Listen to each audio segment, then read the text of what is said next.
Online, चूंकि जो शासन के निर्देश थे कि उसमें ऑनलाइन के प्रोसेस को फॉलो किया जाए, और लेकिन थोड़ी दिक्कत हुई ऑनलाइन को में नेटवर्क को लेकर के, कि हम लोग गूगल मीट से भी जब एक्सेस करते थे तो कुछ लोग जुड़ पाते थे, कुछ लोग नहीं जुड़ पाते थे। और उस बीच लास्ट अक्टूबर में मैं भी पॉजिटिव हो गया। बस ये है कि आप सबके कृपा से और भाई ईश्वर की कृपा से सब कुछ ठीक ठाक रहा, कोई दिक्कत नहीं हुई। तो 14 दिन में मैं रिकवर भी कर लिया। हाँ, ये है कि एक हमारे पास एक एसआरजी और एआरपी की टीम है, जिसकी सहायता से अब चूंकि स्कूल खुल गए हैं, टीचर्स स्कूल आ रहे हैं, बच्चे तो नहीं आ रहे हैं लेकिन टीचर्स आ रहे हैं। और अब जो भी चीजें होती हैं तो हम लोग टीचर्स और अब हम लोग के बीच में क्या है, ये एआरपी और हम लोग के बीच में एक ऑफलाइन मीटिंग हर महीने के लास्ट सैटरडे को होती है, डायरेक्ट प्राचार्य की अध्यक्षता में। और इसके साथ साथ ये लोग फिर स्कूलों को विजिट भी कर रहे हैं, तो सब टीचर्स के पास जाते हैं, तो वहां पर अब नेटवर्क की दिक्कत नहीं है और उस चीज में सब कुछ प्रॉपर फॉलो हो रहा है। हाँ, ये है थोड़े से बच्चे नहीं जुड़ पा रहे हैं, उन तक कंटेंट नहीं पहुंचने में, चूंकि जब ये पाठशाला फेज 2 शुरू हुआ तो ये हुआ कि बच्चों को बुलाया जाए और उनको काम दिया जाए। तो आ रहे हैं, लेकिन जो होना चाहिए था, जो हम लोग एक्सपेक्ट कर रहे थे कि लगभग 60% 70% बच्चों तक हम पहुंच पाएंगे, लेकिन वो दिख नहीं रहा है। मैं भी जब फील्ड में जाता हूँ और जब रजिस्टर मांगता हूँ ई पाठशाला का, तो उस समय स्थिति संतोषजनक नहीं रहती है। ठीक है, तो हाँ, ये है कि जो बच्चे या अभिभावक जो थोड़ा बहुत जागरूक हैं, वो बच्चों को भेजते हैं। अमूमन 20-25% के लमसम बच्चे ही हमारे कवर हो पा रहे हैं। हालांकि दूरदर्शन वगैरह से प्रसारण होता है, तो बल्कि ये हुआ कि दूरदर्शन और रेडियो, तब बल्कि सब लोग हंसने लगे कि रेडियो किसके पास है। ठीक है, तो रेडियो के तो नहीं हो पाया, लेकिन यहाँ टीवी कुछ बच्चे देख रहे थे।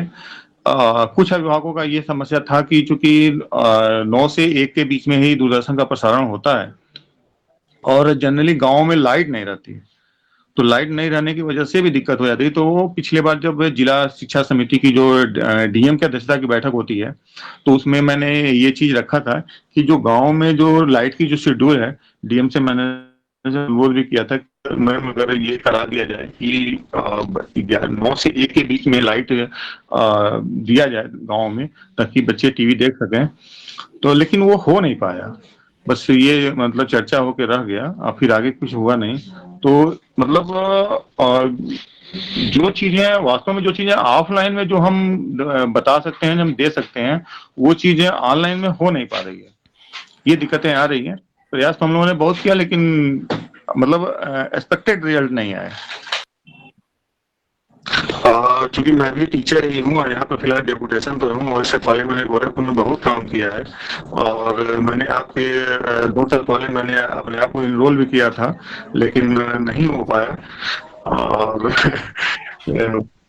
है भाई, कोई भी चीज होती है, जब बच्चे एक एक ही रूटीन से पढ़ते,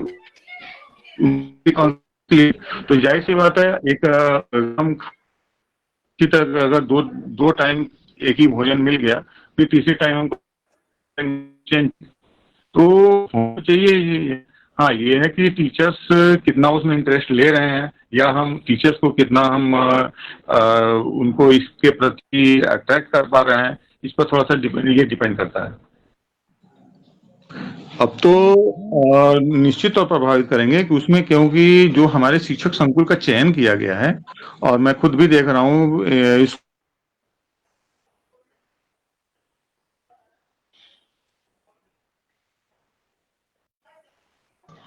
हेलो, हाँ, जो शिक्षक नहीं,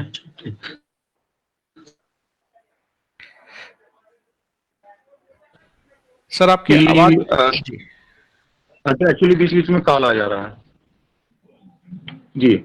हाँ, तो ये कह रहे थे, जो शिक्षक संकुल की जो हमारी बैठक हो रही है, तो उसमें 5 शिक्षक संकुल प्लस ये था कि हेड टीचर्स आएंगे। लेकिन मैंने अपने यहाँ पे ये कहा कि आप अपने संकुल के जो एक्टिव टीचर्स हैं उनको भी आप आमंत्रित करिए, और जो भी हमारे एकेडमिक हैं, जो भी चीजें हैं, उसको वो अपने स्कूलों में किस तरह पढ़ाते हैं उसका एक डेमो कराइए, ताकि टीचर्स जब उसके बहुत सारी ऐसी चीजें होती हैं जो टीचर्स की जानकारी नहीं रहती कि हाँ ये भी हो सकता है, या अगर वो कुछ कर रहे होते हैं तो उनको ये पता ही नहीं रहता कि ये तो हमारे लिए तो पुराना है, लेकिन अन्य टीचरों के लिए नया है। ठीक है, तो जब वो इस तरह से एक 15-20 के बीच में इस तरह से प्रेजेंटेशन होता है, तो फिर नहीं कुछ तो अगर 2-4 टीचर ही अगर अपने विद्यालयों में इम्प्लीमेंट करते हैं, फिर धीरे धीरे ये एक कारवां बनता जाता है और ज्यादा से ज्यादा टीचर इससे जुड़ पाते हैं। बल्कि कभी कभी ऐसी कोई दिक्कत आती है तो एक दूसरे से शेयर भी करते हैं कि अच्छा ये समस्या आ रही है, इसको क्या किया जाए। अभी एग्जैक्टली ये नहीं कहा जा सकता। हाँ, ये है कि जो हमारे ग्रामीण परिवेश के बच्चे हैं, बच्चों को तो खैर पैसे से कोई बहुत मतलब नहीं होता, लेकिन हाँ, अभिभावकों को जब कोई बात की जाती है तो उनका ये पहला प्रश्न यही होता है कि हमको क्या मिलेगा। ठीक है, या सरकार क्या दे रही है। ठीक है, तो अगर इस रेस्पेक्ट में अगर हम देखें तो अगर ये अगर ठीक है, अगर कुछ ये ऑप्शन मिलता है तो हालांकि अगर कुछ ऐसा हो कि ये सीधे बच्चे के अकाउंट में हो या बच्चे ही उसको यूज कर पाए, क्योंकि जब हम गार्जियंस के पास पैसे चले जाते हैं तो जिस उद्देश्य से हम दे रहे होते हैं उसकी प्रतिपूर्ति नहीं हो पाती है।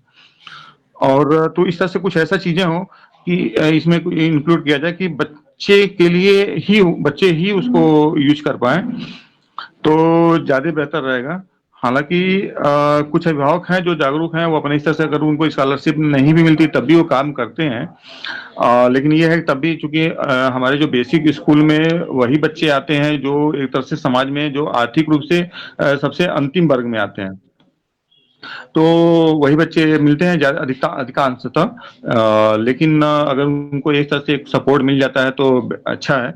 और हमको लग रहा है कि कुछ लाभ तो मिलेगा, लेकिन थोड़ा सा इसमें इसको इम्प्लीमेंट कैसे किया जाए, इसको थोड़ा सा इम्प्रूव किया जाए ताकि वो बच्चों के हित में ही प्रयोग हो। अभी चूंकि मेरी स्थिति नहीं है कि मैं सबको संदेश दे सकूं, लेकिन फिर भी ये है कि भाई बच्चे हमारे अल्टीमेट में हमारे टारगेट बच्चे ही हैं, और उन्हीं को जब हम शिक्षित कर पाएंगे, उन्हीं को जब हम समृद्ध कर पाएंगे तभी, क्योंकि आज से कुछ सालों बाद 20 साल 30 साल 40 साल बाद वो ही हमारे देश के को आगे बढ़ाए आगे ले जाएंगे। तो अगर 30 साल बाद हम कैसा भारत देखना चाहते हैं उसके अनुरूप अगर हम आज काम करेंगे तो निश्चित तौर पर इसका हमको लाभ मिलेगा। और मैं अपने सभी शिक्षकों से अनुरोध करूंगा कि जैसा वो 30-40 साल बाद भारत को देखना चाहते हैं उस अनुरूप वो कार्य करें। बस यही मेरा एक सुझाव है, बस यही है। और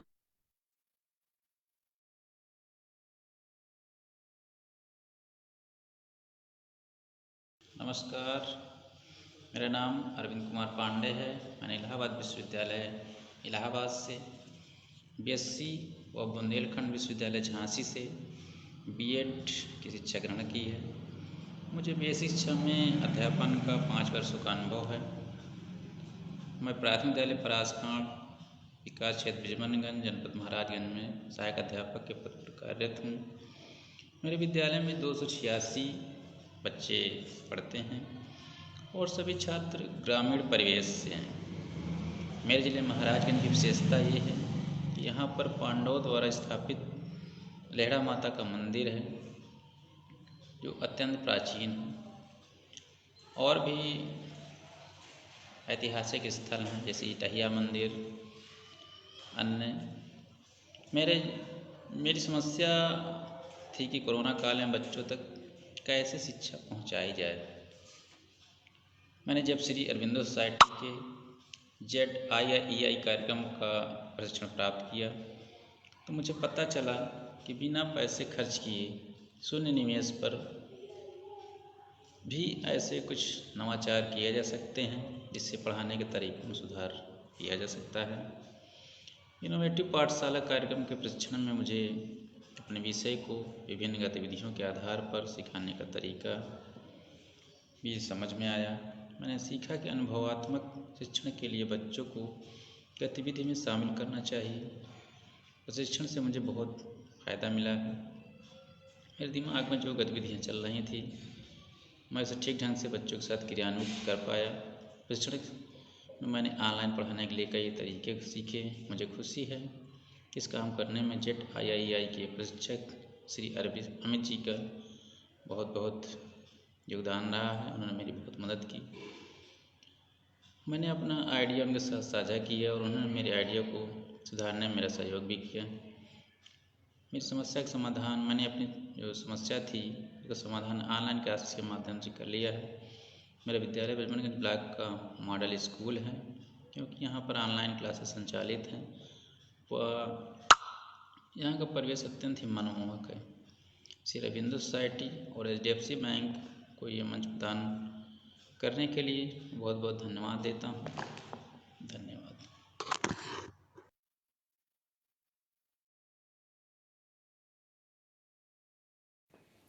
नमस्कार साथियों, मेरा नाम अरविंद कुमार गौड़ है। मैं वर्तमान में कंपोजिट विद्यालय भगवत नगर परसियाँ, क्षेत्र फरेंदा, जनपद महाराजगंज में प्रधानाध्यापक पद पर कार्यरत हूँ। मुझे शिक्षण कार्य का 11 वर्षों का अनुभव है। मेरी शैक्षिक योग्यता MA BEd है। इस समय मेरे विद्यालय में कुल 223 बच्चे नामांकित हैं, जो कि सभी ग्रामीण परिवेश के ही हैं। महाराजगंज जनपद उत्तर प्रदेश का एक छोटा सा जनपद है, जिसका एक गौरवशाली इतिहास है। यह जनपद बौद्ध धर्म के संस्थापक महात्मा बुद्ध का ननिहाल कहा जाता है। मैंने जब श्री अरबिंदो सोसाइटी के ZIII कार्यक्रम का प्रशिक्षण प्राप्त किया तो मुझे पता चला कि बिना पैसे खर्च किए भी ऐसे नवाचार किए जा सकते हैं जिससे पढ़ाने के तरीकों में काफ़ी सुधार किया जा सकता है। इनोवेटिव पाठशाला पाठ्यक्रम प्रशिक्षण में मुझे अपने विभिन्न गतिविधियों के आधार पर सीखने का तरीका भी समझ में आया। मैंने सीखा कि अनुभवात्मक शिक्षण के लिए बच्चों को गतिविधियों में शामिल करना अति आवश्यक है। इस प्रशिक्षण से मुझे बहुत फ़ायदा मिला।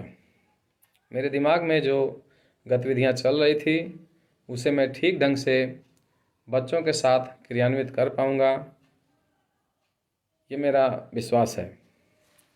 इस प्रशिक्षण से मैंने ऑनलाइन पढ़ाने के कई तरीके सीखे, जैसे ICT बेस्ड शिक्षण को कैसे सफलतापूर्वक संचालित करें, ऑनलाइन क्लासेज या मीटिंग में किन किन बातों का विशेष ध्यान रखें, गतिविधियों के माध्यम से शिक्षण को रोचक और ज्ञानवर्धक कैसे बनाएं, आदि बहुत सी बातें हमारे अमित सर ने इस ट्रेनिंग में सिखाई।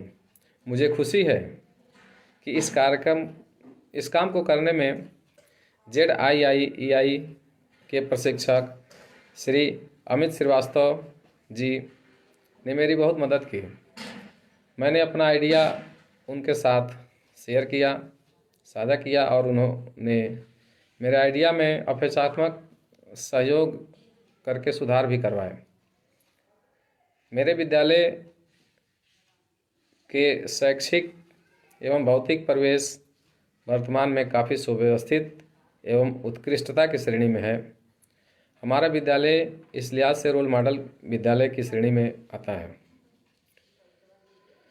हमारे विद्यालय में इस समय आकर्षक बागवानी सुंदर हरा भरा है। इसका भौतिक परिवेश जो है भौतिक संसाधनों से युक्त है, जैसे बालक बालिका हेतु अलग अलग शौचालय, उसमें रनिंग वाटर,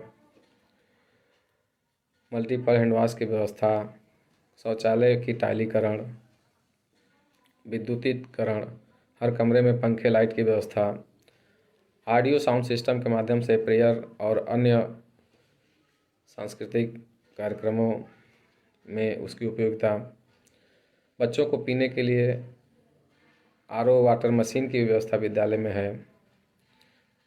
इस समय विद्यालय में सुंदर एवं आकर्षक लाइब्रेरी है एवं सभी कमरे हमारे आकर्षक TLM से परिपूर्ण है। TLM के साथ साथ हमारे यहाँ बच्चों ने SLM का भी निर्माण किया है, सेल्फ लर्निंग मटेरियल SLM। उसी TLM को देख के अपना आइडिया लगा के बच्चे कुछ ना कुछ नया सेल्फ लर्निंग मटेरियल बनाते हैं और कक्षा कक्ष में लगाते हैं। शिक्षण कार्य में नित नए नवाचारों के प्रयोग, नवीन गतिविधियों का प्रयोग, TLM एवं SLM के प्रयोग से बच्चे हमेशा शिक्षण कार्य में काफ़ी रुचि लेते हैं। हमारे यहाँ के ग्रामीण परिवेश के बच्चे भी नवोदय विद्यालय में चयनित हुए हैं। इस बात की मुझे खुशी है कि हमारा प्रयास कुछ हद तक सफल है। इन प्रयासों के फलस्वरूप मेरा विद्यालय जिले एवं ब्लॉक स्तर पर उत्कृष्ट विद्यालय की श्रेणी में रखा गया है। हमारे विद्यालय को इस साल राज्य पुरस्कार के लिए भी नामित किया गया था। मुझे इस बात की खुशी है। मैं श्री अरविंदो सोसाइटी और HDFC बैंक को यह मंच प्रदान करने के लिए धन्यवाद देता हूँ। जय हिंद, जय भारत।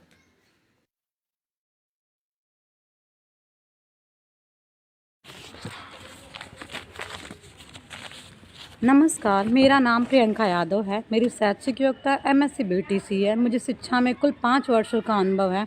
मेरे ज़िले की विशेषता है कि यह एक स्वच्छ, साफ सुथरा और शांत माहौल वाला प्यारा ज़िला है। मैं प्राथमिक विद्यालय बिंदवलिया विकासक्षेत्र बैतालपुर में सहायक अध्यापक के पद पर कार्यरत हूँ। मेरे विद्यालय में कुल 209 छात्र हैं। सभी छात्र ग्रामीण परिवेश के हैं। मेरी समस्या थी कि जब मैं ऑनलाइन क्लासेस कंडक्ट करती थी कोविड महामारी के दौरान, तो उसमें बच्चों की संख्या जो होती थी वो बहुत कम होती थी।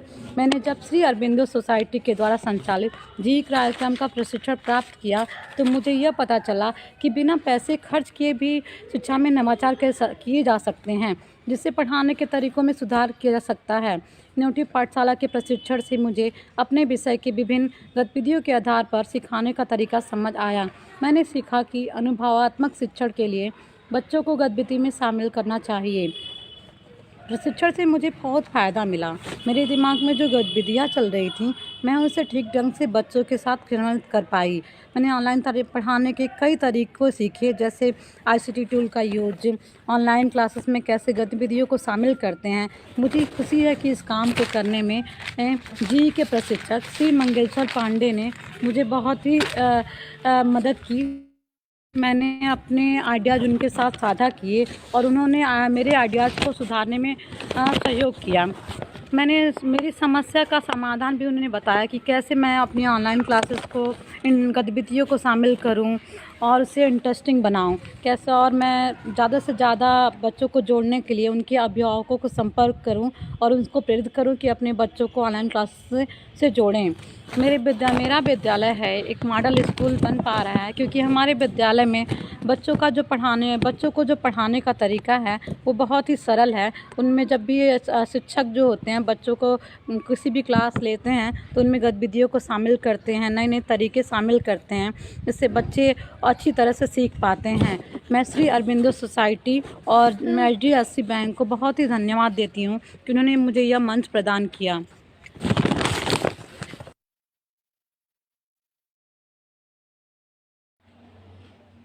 नमस्कार, मेरा नाम नूर फातिमा खातून है।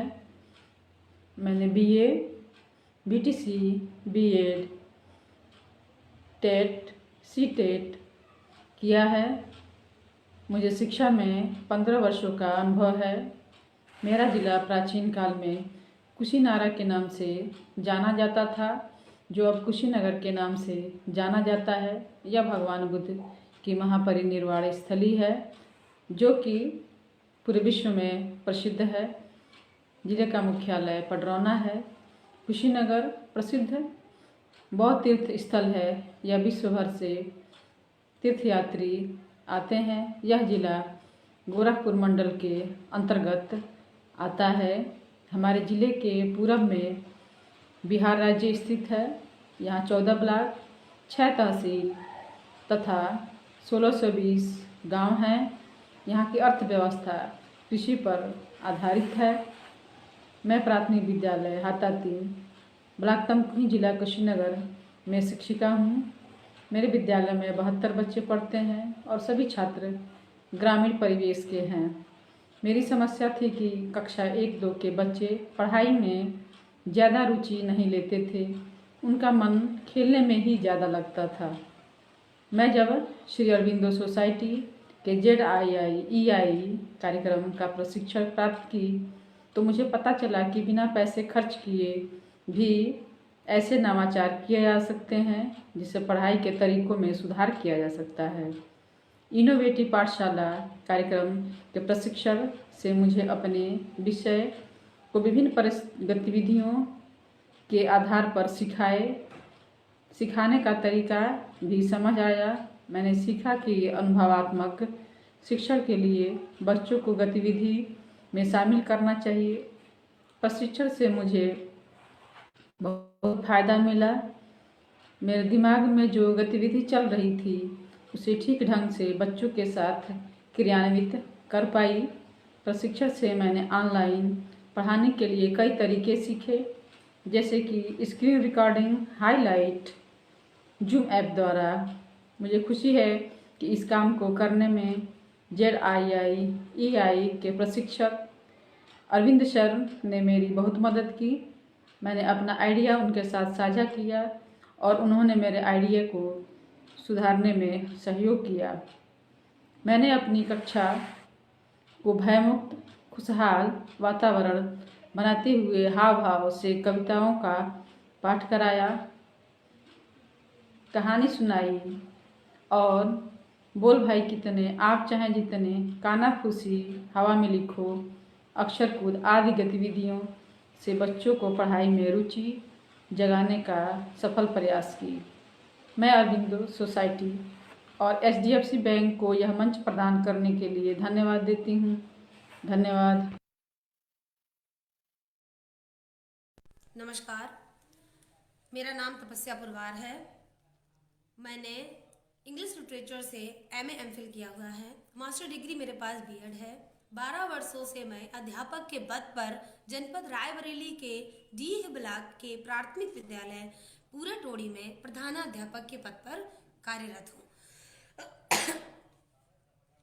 जब मैं इस विद्यालय में आई तो मेरे लिए सबसे बड़ी चुनौती थी यहाँ के बच्चों का नामांकन और ठहराव, क्योंकि जैसा कि मैंने बताया कि ये अत्यंत पिछड़े क्षेत्र में है और केवल एक पूर्वा के बीच में बसा हुआ विद्यालय है, तो यहाँ पर केवल एक पूर्वा के ही बच्चे आते हैं। जब मैं यहाँ पहुँची तो यहाँ पर बच्चों की संख्या 52 थी, 52। साथ ही बच्चों का ठहराव बहुत कम था। बच्चे गांव वाले शिक्षा के प्रति बहुत ही कम जागरूक थे। तो अपने आप में केवल विद्यालय ही नहीं बल्कि गांव भी मेरे लिए एक चुनौती की तरह था। उसके बाद जब मैंने विद्यालय का भौतिक परिवेश देखा तो भौतिक परिवेश बिल्कुल अत्यंत दयनीय स्थिति में था। बबूल की झाड़ियों और रेहू मिट्टी के बीच में जंगल में बसा हुआ यह विद्यालय, जिसको जंगल का विद्यालय कहा जाता है, था। यदि मैं इसके भौतिक परिवेश को देखती तो शायद कहीं ना कहीं बच्चों के साथ नाइंसाफी हो जाती। इसलिए मैंने भौतिक परिवेश को सेकेंडरी पोजीशन पर रखा और बच्चों से प्रारंभ करने के लिए सोचा कि बच्चों का शैक्षिक स्तर पहले सुधारेंगे, क्योंकि भौतिक परिवेश में काम करने को इतना ज़्यादा था कि मेरे अकेले के लिए करवाना असंभव था। इसलिए मैं सबसे पहले बच्चों से जुड़ी।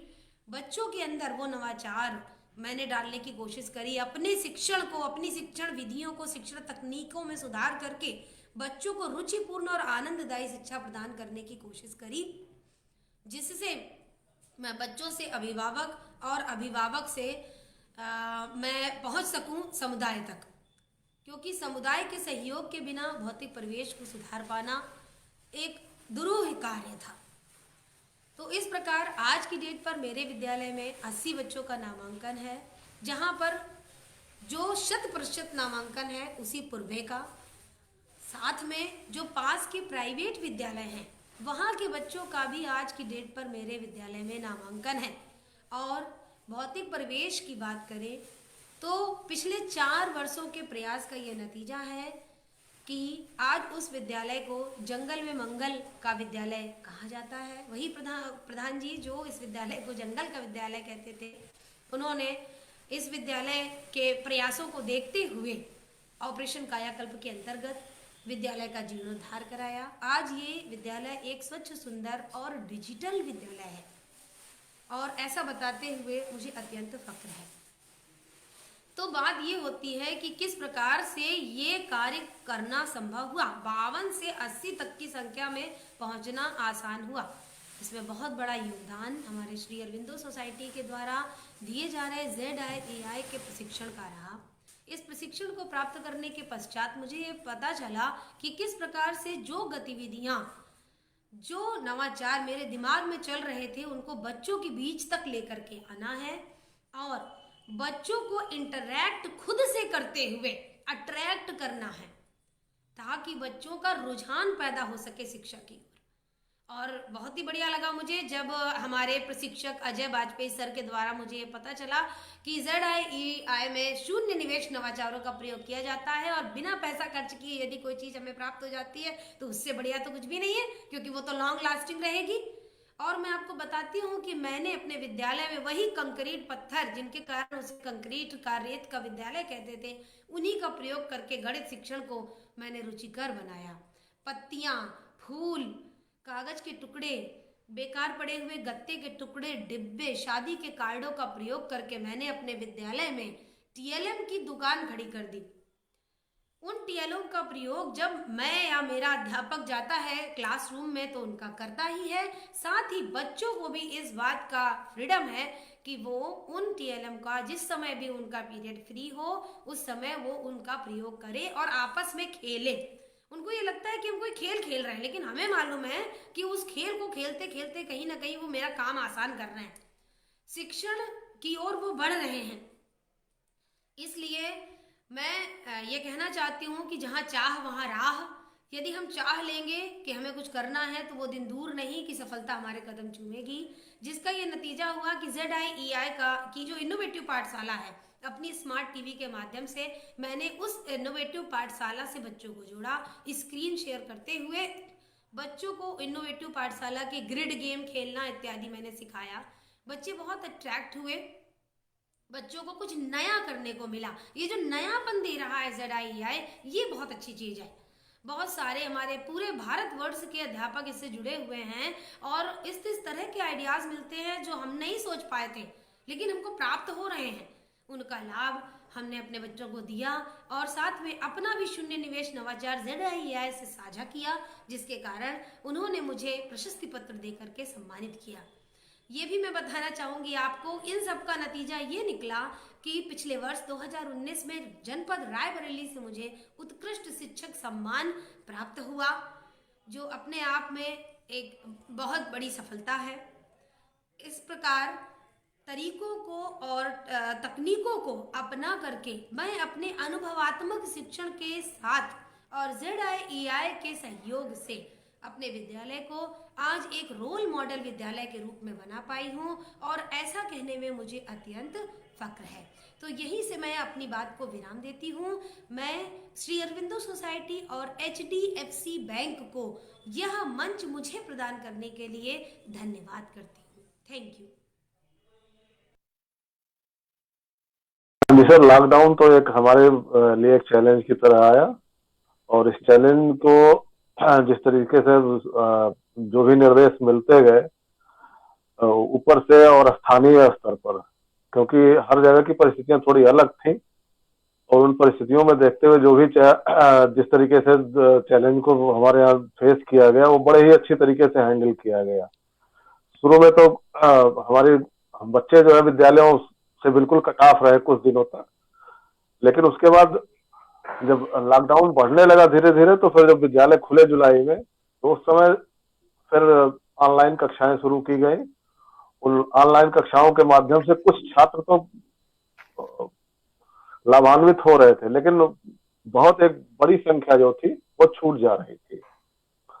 तो ऐसे में ई पाठशाला का फेज 2 जो आया, उस ई पाठशाला फेज 2 के द्वारा काफी बच्चे जोड़े गए। सारे बच्चे अब इस समय अध्ययन भी कर रहे हैं। जो ऑनलाइन मोबाइल के माध्यम से नहीं पढ़ पा रहे हैं वो घर पे अपनी टीवी, रेडियो, इन सारे कार्यक्रमों के माध्यम से इन पे प्रसारित होने वाले कार्यक्रम जो भी हैं उनके माध्यम से वो सारे बच्चे इस समय पढ़ रहे हैं और मैं उम्मीद करता हूं उनका भविष्य भी उज्ज्वल ही होगा। जहाँ तक ये आपका शिक्षा में शून्य निवेश नवाचार है, ये इसने शिक्षा में व्यापक परिवर्तन किए हैं, शिक्षा के क्षेत्र में जो है। और ये तो मैं नहीं कहूंगा कि शून्य निवेश होता है, लेकिन ये है कि अगर हम देखें परिणामी रूप से तो वो निवेश शून्य ही रहता है। हमारे एक उदाहरण के तौर पर ही मैं ऑनलाइन कक्षाओं को ही लूंगा। हर व्यक्ति अपने मोबाइल में डाटा डेली खर्च करता है और वह डाटा जो है अनावश्यक रूप से खर्च करता है। लेकिन आज के समय में हर परिवार, हर गार्जियन उस डाटा को अपने बच्चे के पढ़ने के लिए बचा के रखता है। टीचर उस डाटा का उपयोग जो है अपने शैक्षिक वीडियो अपलोड करने में कर रहा है। तो एक तरीके से परिणामी निवेश तो शून्य ही है और वह एक नवाचार भी हो रहा है, जिससे हमारे ग्रामीण भारत के बच्चे जो है वो काफी लाभान्वित भी हो रहे हैं। और अन्य विधाएं भी विकसित की हैं शिक्षकों ने, अन्य तरीके से भी शिक्षक पढ़ा रहे हैं, जिसमें कहीं कोई ऐसी सामग्री नहीं यूज होती है जिसके लिए उन्हें अलग से कुछ खर्च करना पड़े। विद्यालय में या आसपास के उपलब्ध चीजों का उपयोग करके वो बच्चों को शिक्षित कर रहे हैं। रोल मॉडल स्कूल के बारे में पूरे प्रदेश में जब चर्चा चली, हमारे डीजी साहब ने, हमारे बीएसए साहब ने, सबने इस ओर जब विद्यालयों की फोटो आनी शुरू हुई, पहले भौतिक रूप से, सबसे बड़ी समस्या हमारे परिषद की यही थी कि विद्यालयों की पहले भौतिक स्थिति ही अच्छी नहीं हुआ करती थी। आज आप देखेंगे तो पाएंगे कि हर प्रदेश के हर ब्लॉक में 10 से 12 ऐसे रोल मॉडल स्कूल हैं जो कहीं भी किसी से भी टक्कर ले सकते हैं। और उन्हीं को देखते हुए स्कूलों की भौतिक स्थिति में इस समय लगभग सभी स्कूलों की भौतिक स्थिति में व्यापक परिवर्तन हुआ है। और मैं मानता हूं कि इससे हमारे शिक्षा के क्षेत्र में जो है क्रांतिकारी परिवर्तन हुए हैं और आगे और भी क्रांतिकारी परिवर्तन होंगे।